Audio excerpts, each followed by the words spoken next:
few of you? Okay. For some of you, this may seem like a crazy concept. It may seem like it's not possible. It may seem like, especially not the storm-related market. And I do understand all of those concerns. And we'll get to them. I want to answer questions and talk about it and talk about why it does work. But I just keep an open mind. Let's see if I can figure this out. Okay, so some of the things that you can expect to take away is we are going to understand why the current insurance proceeds model doesn't work. We're going to talk about how incorporating financing can significantly increase your ability to control your business's profitability. And we're also going to talk about how to sell financing to your consumers. How many people in the room currently offer financing? Okay. So are you guys using like Service Finance or Green Sky or something like that?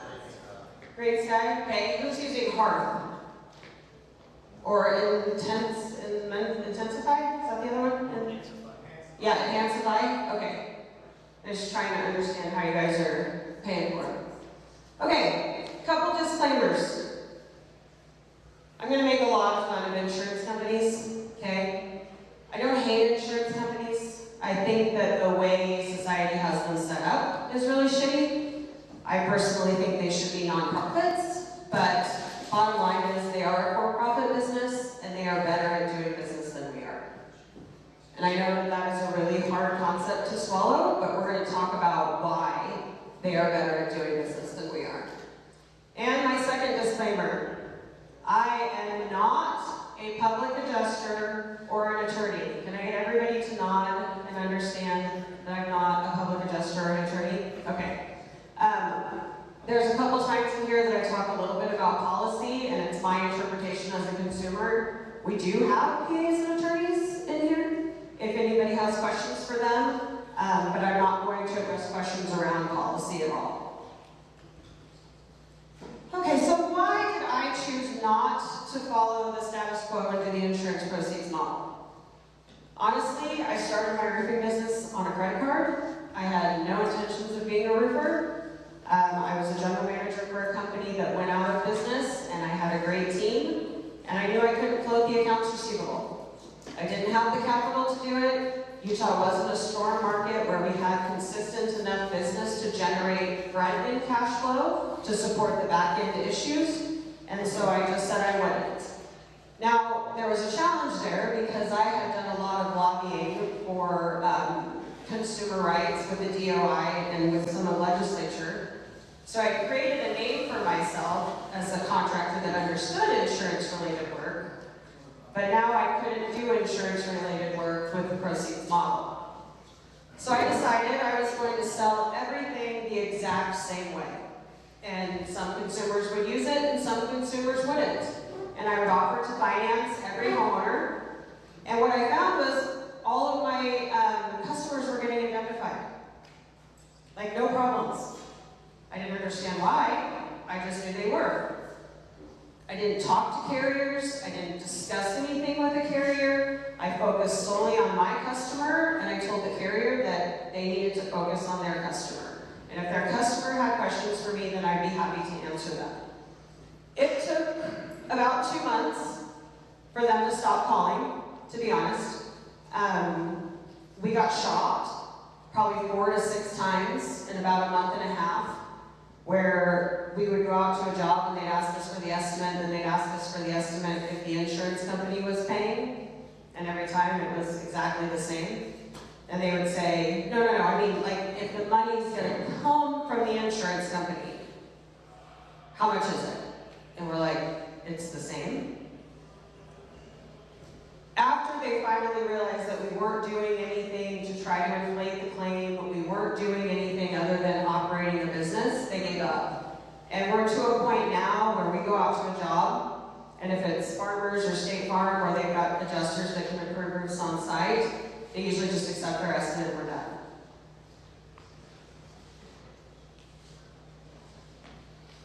So let's talk about the sales cycle of the insurance proceeds model. This is one of my absolute favorite slides to go through, because it is really what our life is like.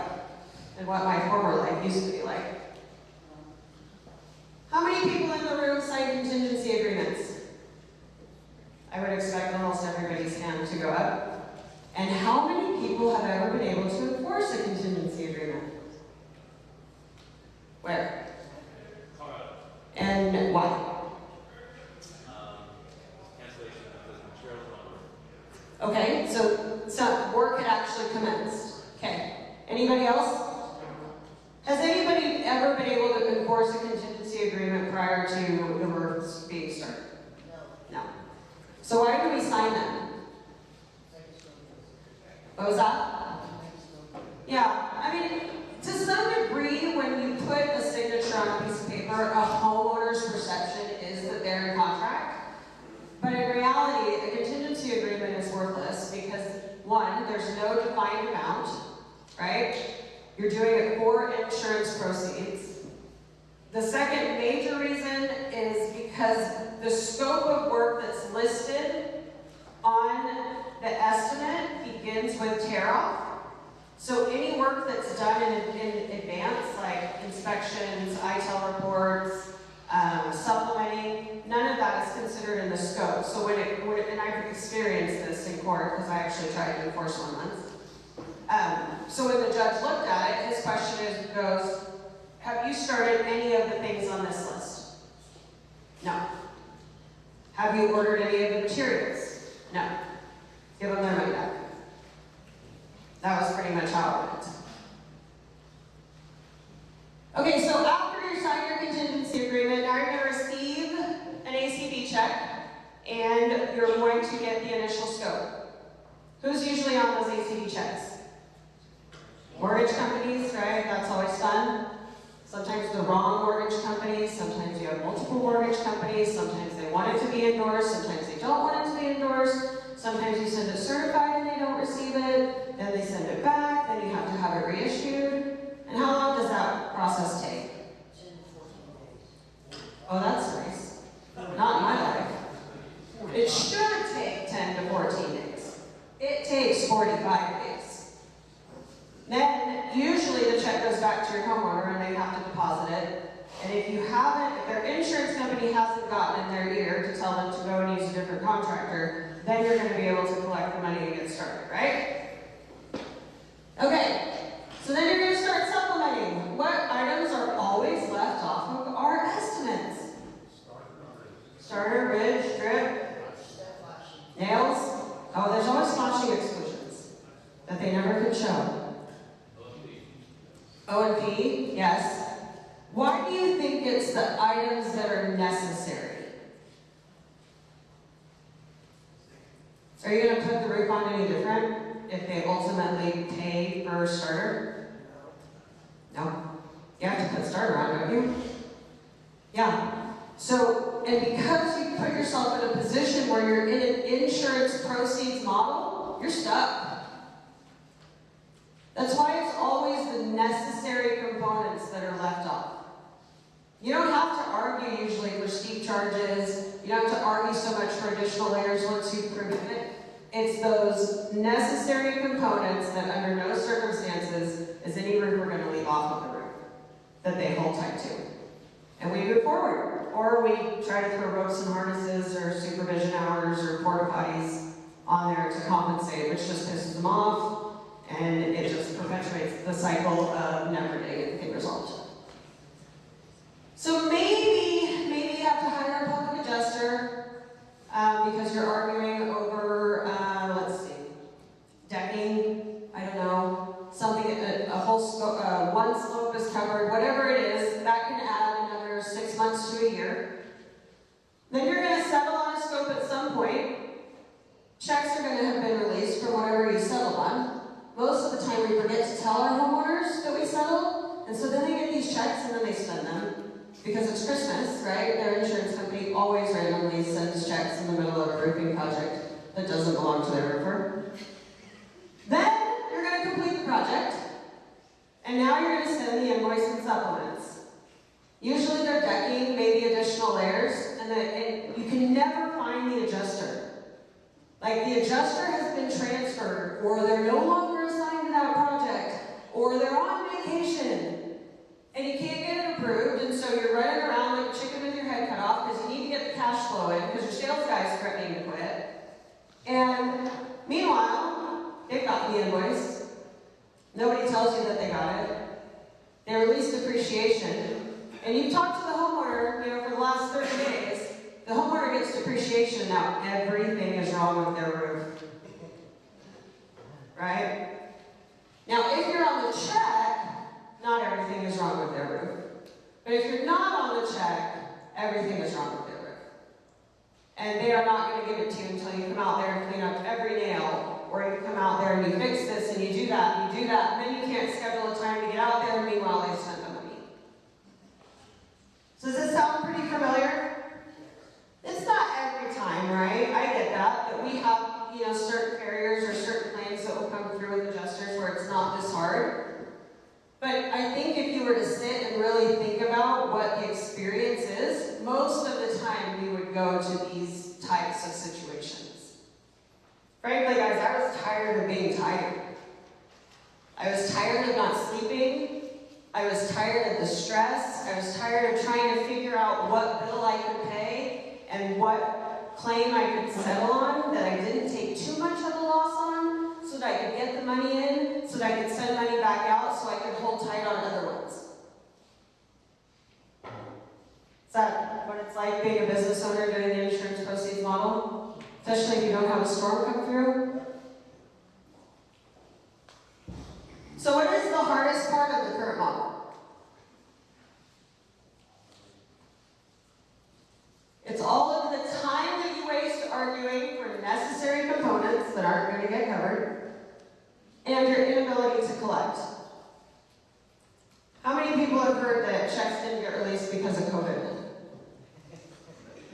My homeowners got paid every time. So who are you guys collecting from? Homeowners? Then why is it so hard to collect if you're collecting from your homeowner? You are not collecting from your homeowner.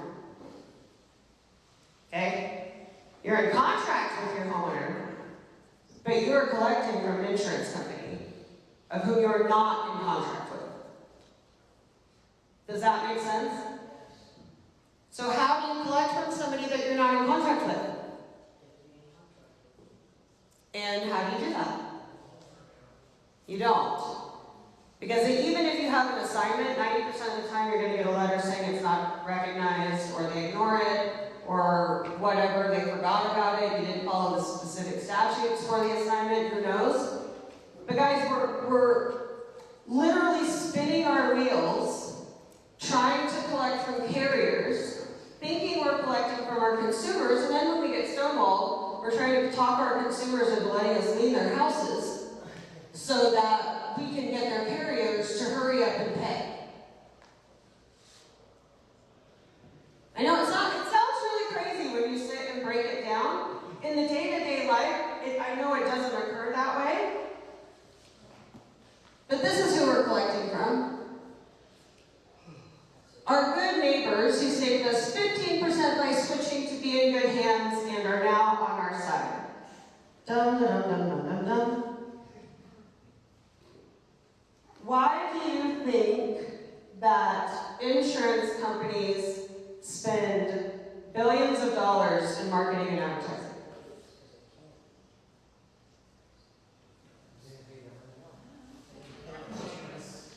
They need consumers to believe that.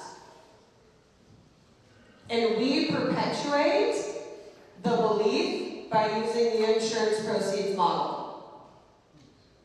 And I know that that's hard to understand. Have you ever realized that you're always the bad guy by the end of the claim? Almost always. And you've done everything to help the consumer. You showed up, you did ITEL reports, you talked to the adjuster, you supplemented, yet we're still the bad guy. I watched my former company's Google reviews go from a 4.8 to a 2.3 after working a storm. And everything that the homeowner said, I could get that it was their experience, but it wasn't what was happening. And this is why. My mouth was dry. I need water.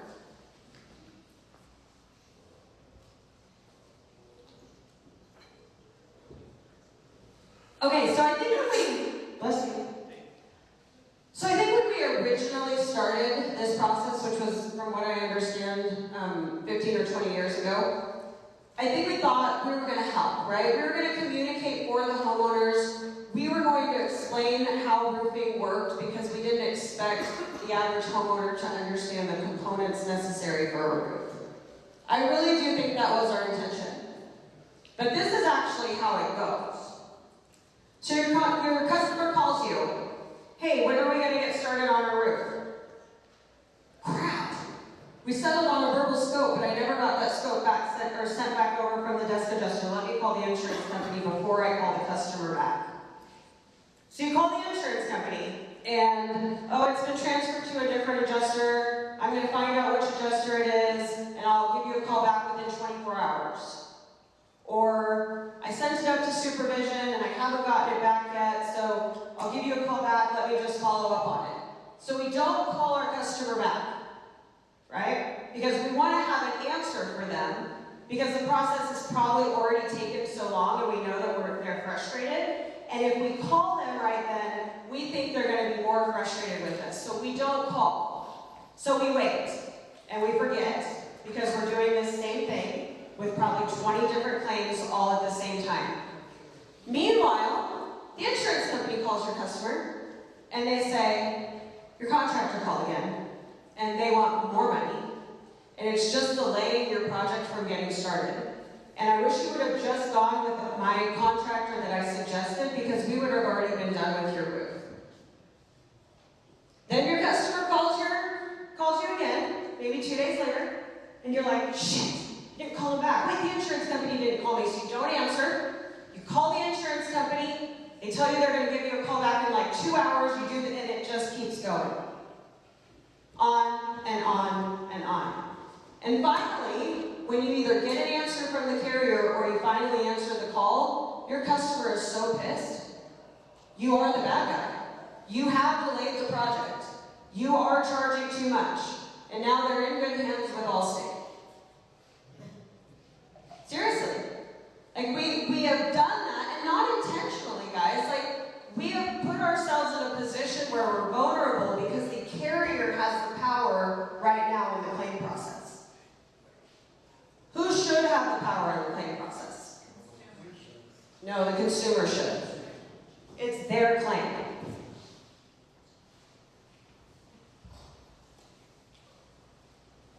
So now how do we get out of this mess that we've gotten ourselves into? And honestly, guys, we're going to be forced out of it regardless.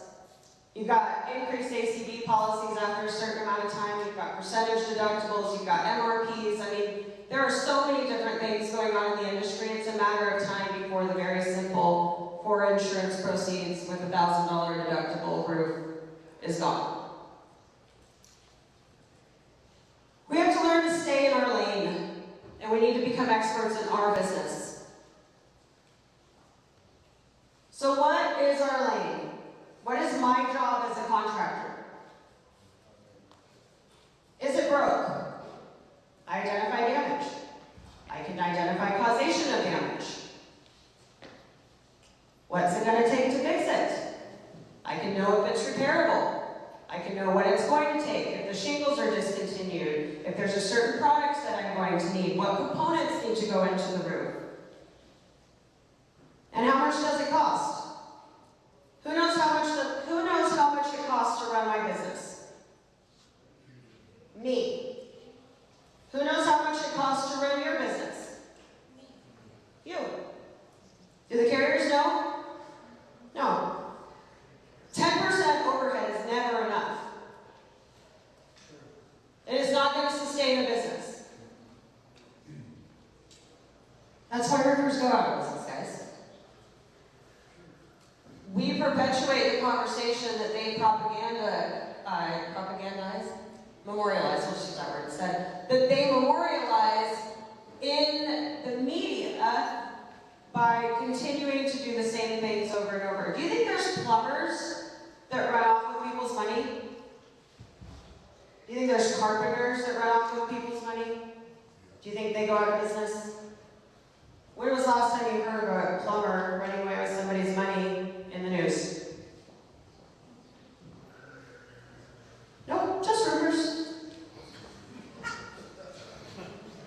I am not an insurance expert. Neither are you. Unless you are a public adjuster or an attorney, you are not. And when you advertise that you are violating a lot of laws. You can get in a lot of trouble. You're a roofing expert. That's what you should be. Okay, this is my model. You see there's a lot less boxes? So I do an inspection of what I call a contractor assistance agreement. So my model is based on a two-stop close, and like I said, my pricing does not differentiate whether I am selling retail or I'm selling retail where the homeowner might have their insurance company be paying them back. There is no difference. But there is an extra stop along the way if we're doing an insurance job, and that's the adjuster meeting. For any non-homeowner inspection, I charge $350. That's just our normal fee. So if a realtor calls you representing a buyer and they want you to do want me to do an inspection, it's a $350 charge. So I thought that was a fair charge for the adjuster meeting should they choose to go with a different contractor. So my contractor assistance agreement essentially says that we will come out and assist you with your adjuster meeting by identifying damage and causation from our opinion as a contractor. If you choose to go with us, the $350 is waived, and if you don't, then that's what's due. And then I take a $5 deposit. Why $5? Because honestly, 90% of the time I forget to apply it to the invoice, and nobody says anything about $5. I intentionally, in my CRM, do not track insurance jobs versus retail jobs. So it makes it even more challenging to remember. And if the sales guy took $5 in cash and set it somewhere and it gets lost. So I picked $5 on purpose because I've never had a customer say anything about $5. But once you're over $5, it starts, hey, I gave you that $20 at the beginning. And it was really just to save my own ass. You can pick any number you want. So then we go to the adjuster meeting and we stay focused on, is it broke? What's it going to take to fix it? And how much does it cost? And that is all I talk about. I don't care if they have ordinance and law. I don't care if they have exclusions. I don't care what their deductible is. I don't ask any other questions. And most of the time, I'll ask the adjuster if they want me to come up. You got 3 types of adjusters usually. You've got your ones that have been in the business a long time that hate everybody. Right? It doesn't matter what you do, they hate you. Those are the most fun. Then you've got your brand new adjusters who don't know anything and they love you. And they love that you're teaching them and they're super eager to learn until they get tainted by the first one. And then you have your guys that you can't figure out. Sometimes they come out this way and sometimes they come out this way. And you don't know what way they're going to be. So if it's the first guy, I don't even plan on getting on the roof.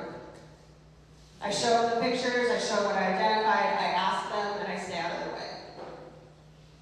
Second guy, they're going to want us on the roof. So I offer. And the third guy, I just ask. Makes things a lot easier. No conflict. I'm not there to determine whether or not they're going to cover the roof. I don't care. I'm there to support the homeowner as their contractor because they need a roof replacement. Oh, whoops, I didn't mean to do that. Okay, so then I'm going to give my estimate, and it's my retail estimate based on whose pricing? Mine. And what I need to operate in my business. And I'm going to offer financing, and I'm going to look at their scope, and I look for one thing on their scope only. Who can tell me what that one thing would be? That's all I care about. The number of squares. That's exactly right. Because if it's a full approval, does it change? Am I going to put a different roof on based on what's listed below? Am I going to do the job any different based on what's listed below? No. Coverage is extended, full roof. We offer financing, homeowners finance, money gets deposited directly into my account. I personally do a 30-30-30-10. 30 at contract signing, 30 the day the job starts, 30 the day the job completes, and 10 days, or 10% once additional trades and punch list items are completed. That way the homeowner doesn't hold the 50% on the back because you didn't fix the gutter. It drives me crazy. I do give my homeowners the number to a public adjuster or an attorney to talk about their policy. They do need to understand what they're covered for, or what their coverage is, right? But I'm not going there. I'm not an insurance expert. It is not in my wheelhouse.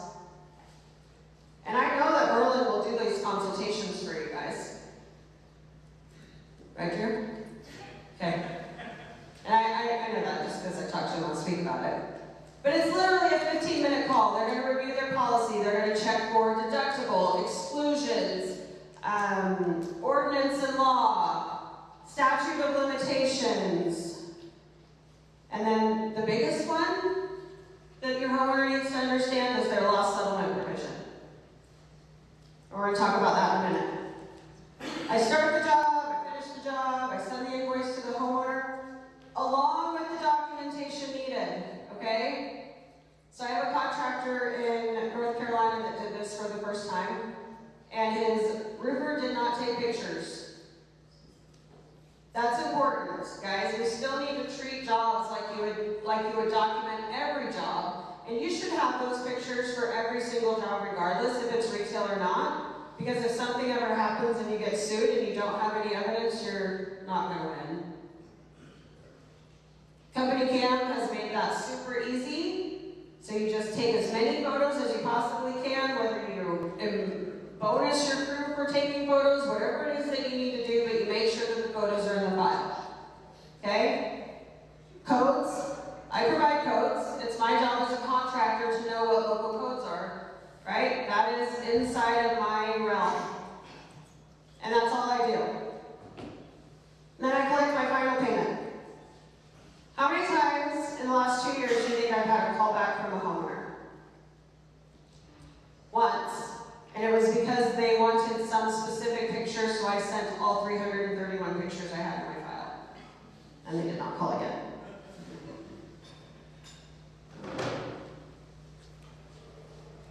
Hey, we don't negotiate with terrorists, insurance companies. I do not talk to them. Ever. Okay? They will try. Nope, sorry, I can't violate any laws. I can't do that. I'm sorry, I don't have an assignment claim on this, and I'm not in contract with you. I cannot talk to you about your customers or your insurance roof. I use everything they use against me to be right and justified in my position. What do they say back to that? What can they say back to that? Nothing. There's nothing to talk about. And then you have your consumer can call you, and I have done conversations with my consumer and the insured on the phone, but guess who's never the bad guy? Me. Because I am helpful, I give everything to my customer. Guess who gets educated in how insurance really works? The consumer. Guess who's the only person that will ever have the ability to transform the way the insurance industry works? That's voters, and voters are consumers. We could put all of our money together in the entire country with every restoration contractor, and we would still never stand against the big three. We are spinning our wheels for no reason. Okay, so what happens if the roof isn't fully approved? I get these questions. I tell my homeowner they have 3 choices. They can hire hire a PA or an appraiser or go to appraisal, they can hire a company called Rescue Roofing. This is an outsourced estimating company that writes for your consumer, not for you. Does everybody get that? So they are branded their company. They write the estimate to argue the components for the approval, but they do not work with the contractor per se. Okay? Directly with your consumer, the consumer sends everything in themselves. Or they can pay for the rest of their roof. What do you think 60 to 75% of people do? Pay. Why? Yeah, it's not worth their time. It's worth our time, and it's been worth our time, and it's been worth our countless hours of no sleep and stress and turnover and all of those things, but it's not worth their time when it's theirs. That blew me away. That was probably the first big wake-up call that I had when we switched, is I could not believe how much consumers didn't care about what was approved. Actually sad. So this is a little bit more about Rescue Roofing. If you're interested in that, there's a QR code to set up a demo. They do have a 92% success rate. I have used them. They're great. And they're usually done within 28 days. And they're fixed cost, which is nice. It's not percentage. Are you going to lose customers? No, shouldn't have been too far. Are you going to lose customers? Yeah, you will. 30% of buyers buy based on price. Only 30%, guys. 70% of buyers buy based on other things: value, quality, convenience. You'll lose the 30 that buy based on price. Because in their mind, they think they're going to pocket from the insurance claim. It's the same people that ghost you when the checks come in. It's the same people that are going to switch and go with whoever their insurance company recommended. It's all the same customer. Let the Chuck and the Trucks or the Henry and the Hondas have them. Have you guys heard of Henry and the Honda? So this is a new one, okay? These are the roofers that use drones that don't even need a ladder. Somebody told me that last week, and I think it's funny. Anyways, so not everyone is your customer, and that's okay. Because the rest of those guys won't be around very long anyways. Because they're going to continue to violate legal laws, and they're going to continue to do things that they shouldn't be doing. And when the rest of us are out of it, they're going to stick out like a sore thumb. Okay, so why does this model work? Once again, not an attorney, not a public adjuster. Okay, let's talk about the loss settlement provision. So I have this, remember I told you I had no idea why my model was working, and it was just working. I owe a lot to John Dye. Is he sitting over there? He is. So July of last year, John and Armando had me on a podcast with the contractor, what is it, the Contractor Weekly? What's Armando's podcast? I don't remember, that's bad. Anyways, and it was on social media marketing. And they saved 10 minutes for me at the very end because they didn't know anything about me other than they knew who I was because my Facebook had gone crazy because apparently I had some crazy algorithms, I don't really get it, but anyways. So we get on the call, and they ask me what type of work I do. And I was like, well, I do insurance and retail, but I think I do it a little bit differently. And they're like, what do you mean? I go, well, I don't use Xactimate. I do retail, and I finance my homeowners. And John goes, do they get paid back? And I'm like, yeah. He goes, they're silent. Do you remember this? Yeah. So it's like completely silent, and I'm going, oh shit. What did I do? This is my very first podcast and nobody's talking. This is not good. And John comes back and goes, you're the one. I'm like, what? What does that mean? He goes, you're the one that's going to transform the restoration industry. There are people all over that are trying to figure out all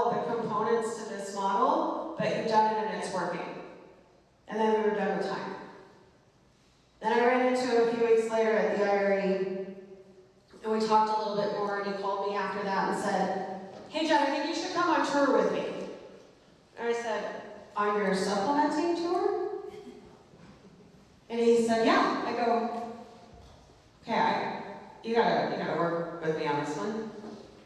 You're teaching everybody how to supplement, and you want me to come and tell them not to supplement?" "Yep." "Okay." He goes, "This is the way the industry is going to go, and you need a platform, and I want to give it to you."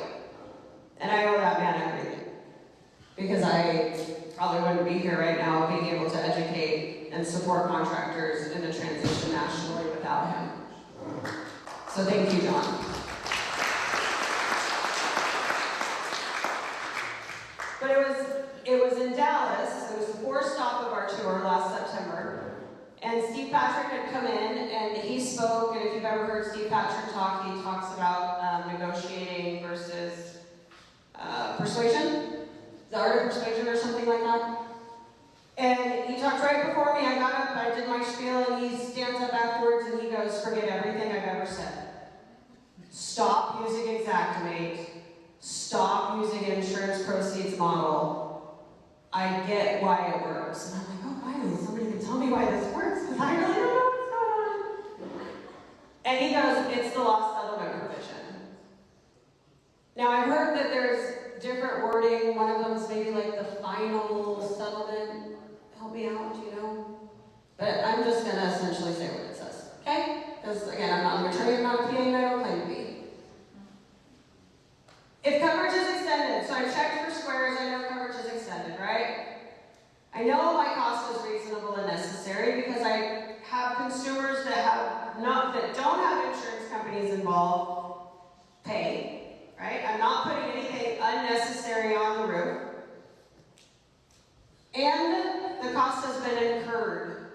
Why has the cost been incurred? Because I financed them. Matt Mulholland and I got into an argument once in a class, not really an argument because he's one of my good friends, but about the definition of incurred, okay? Because essentially my understanding is incurred technically means at the time you could become financially responsible, which would be at contract signing, but that then becomes another issue that you can debate with the carriers, and frankly I don't want to freaking talk to them or argue.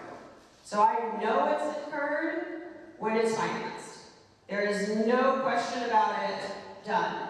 So when my homeowners know that they've gotten their group approved, they've incurred the cost, and they now take that back to their carriers, they really don't have a choice.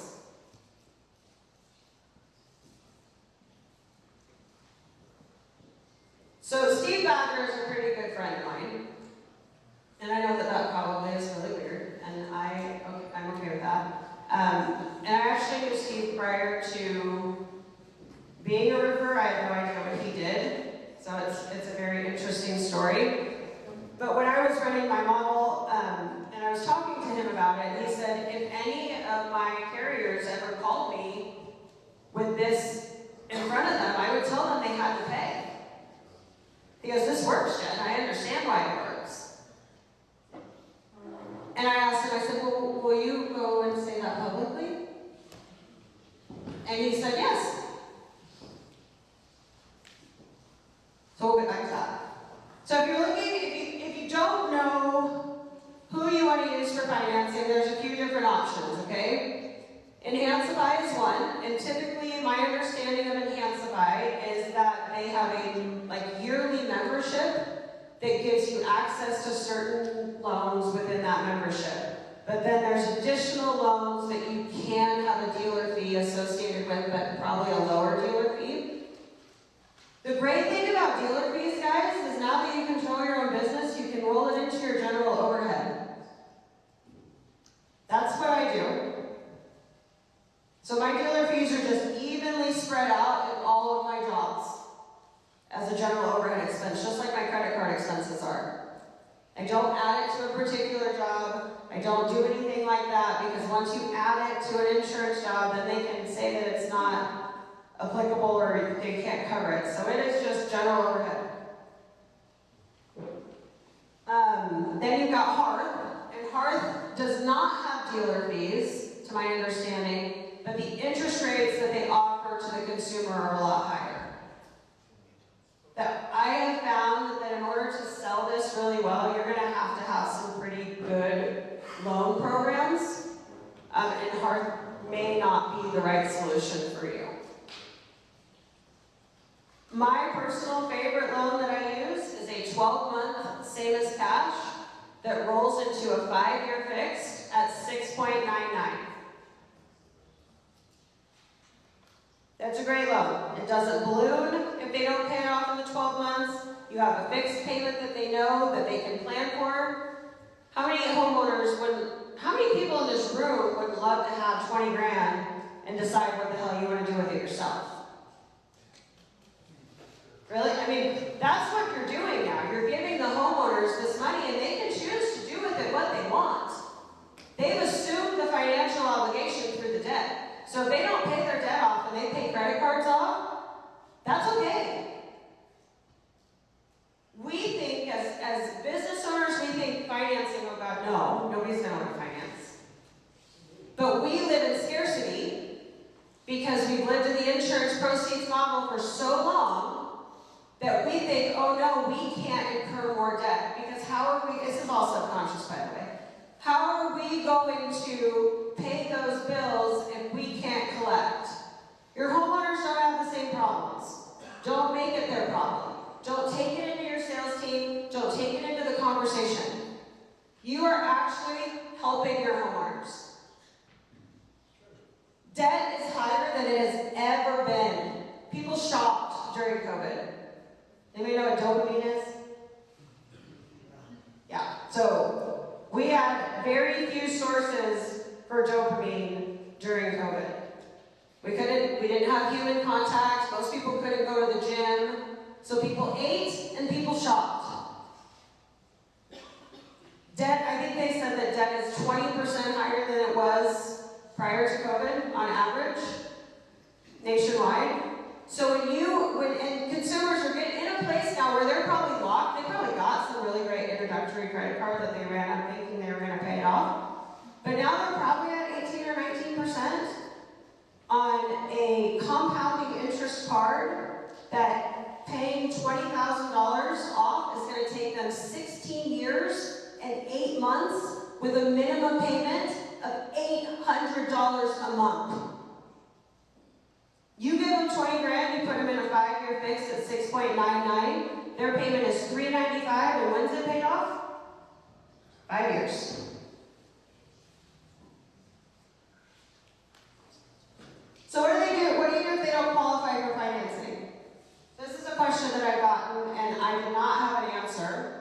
I am working with a company right now called Captain that is buying accounts receivables for all of the customers that don't qualify for financing. Their model is set up with Xactimate, but they are switching the model to a retail model so that they know at what percentage they can buy the AR. And they'll buy it from the beginning and pay the contractor.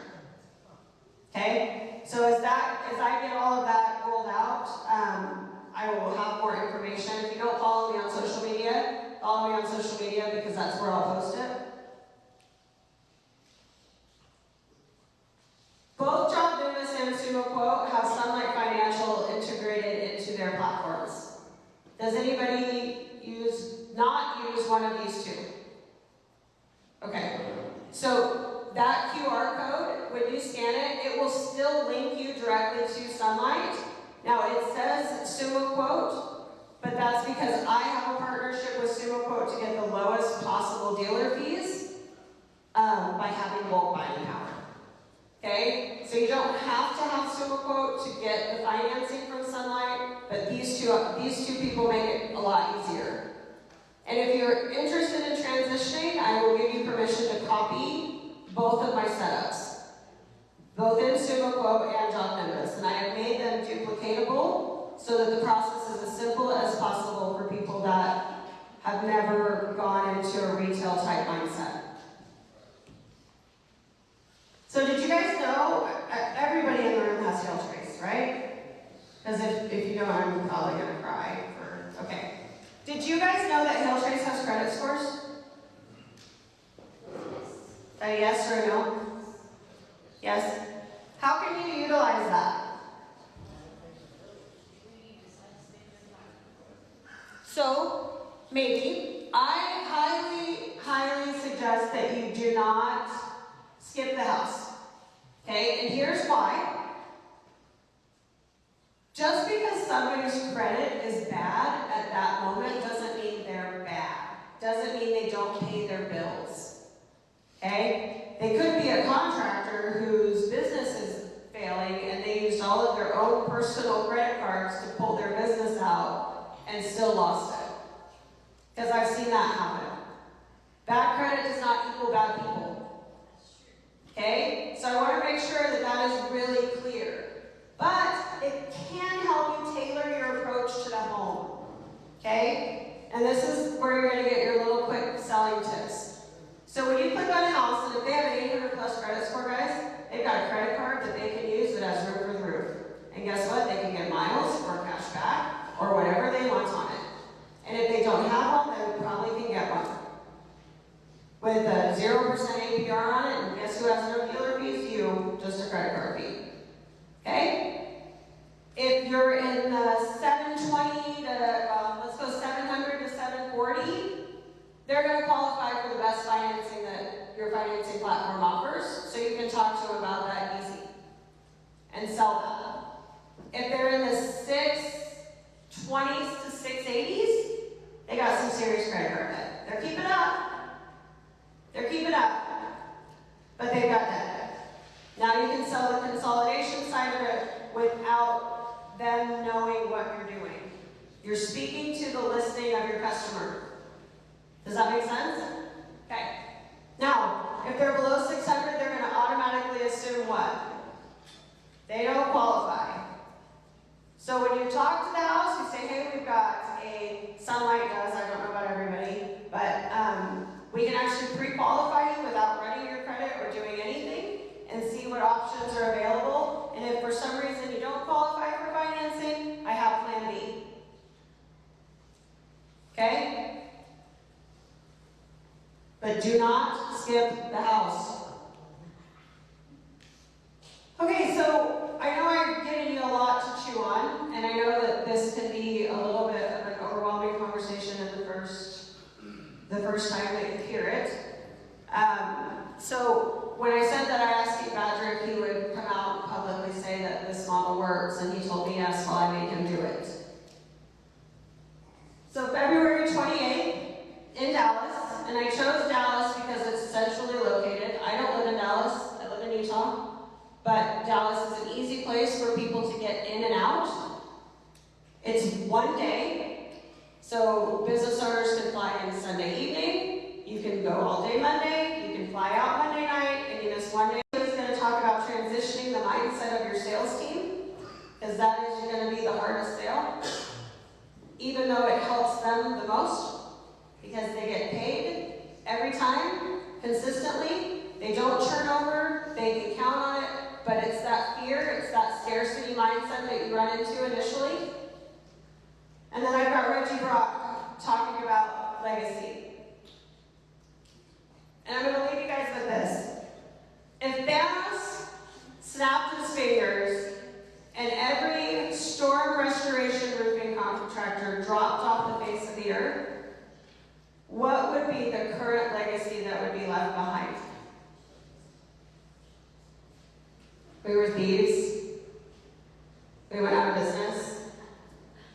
We were driving big trucks and complaining about not having no money. And we posted it all over social media. Then the next day we complained that the insurance company's not paying, and then we posted we bought our wife a car. That is the world we live in. And that is my biggest driving factor to helping transform the industry, is I want my children, when they look at my life, to be proud that I was a roofer. I want to be proud of being a roofer. I don't want to be like, I am not a roofer. I am a roofing contractor. Have you heard that one? This is like the delineation between retail and store, in case one is a roofing contractor and one is a roofer. I'm a roofer. I just do retail work. And I want to be proud of that. And I want us all to be proud of that. And in order to do that, we got to stop working for the carriers.